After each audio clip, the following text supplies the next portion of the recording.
हिवरखेड तेल्हारा अकोट येथील हा जाहीरनामा आहे।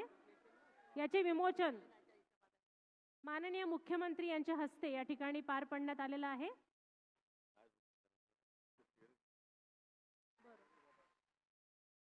जिल्ह्यातील अतिवृष्टीग्रस्त शेतकऱ्यांसाठी म्हाताऱ्या शिक्षकांद्वारे मुख्यमंत्री सहायता निधीकरिता तब्बल 1 लाख रुपयांचा चेक प्रदान करण्यात येत आहे।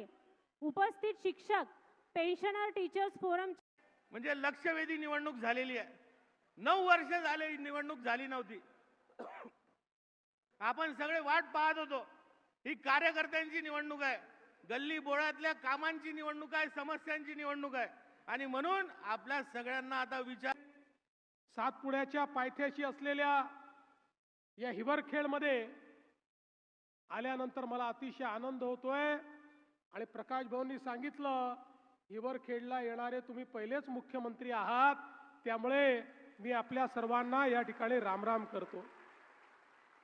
आज खरं तर मला अतिशय आनंद आहे की या ठिकाणी तीनही उमेदवार आपण जे दिले आहेत ते अतिशय चांगले उमेदवार आहेत।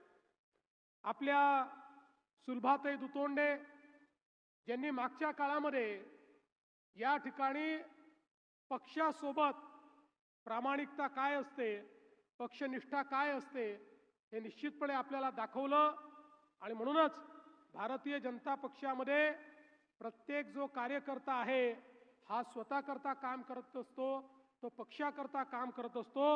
आज आपले नगराध्यक्ष असतील किंवा आपले सगळे उमेदवार असतील, या सगळ्या उमेदवारांना आपण उमेदवारी दिली आहे कारण आपल्याला पारकोट असो तेल्हारा तर आपलं भारतीय जनता पक्षाचं खूप जुनं काम आहे।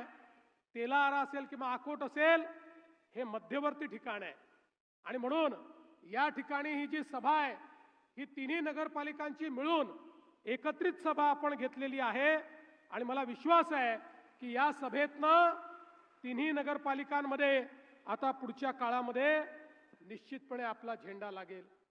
बंधू भगिनींनो, या निवडणुकीमध्ये मी कोणावर टीका करण्याकरता आलो नाही, मी कोणाला नावं ठेवण्याकरता आलो नाही, मी केवळ हे सांगण्याकरता आलो आहे की माननीय मोदीजींच्या नेतृत्वात आमच्याकडे शहर विकासाची योजना आहे, नियोजन आहे, ब्ल्यूप्रिंट आहे। जर या शहरांमध्ये भारतीय जनता पक्षाची सत्ता आली तर या शहराचा चेहरा मोहरा बदलण्याची ताकद ही आमच्याकडे आहे आणि म्हणून एक सकारात्मक मत मागण्याकरता मी या ठिकाणी आलेलो आहे। आज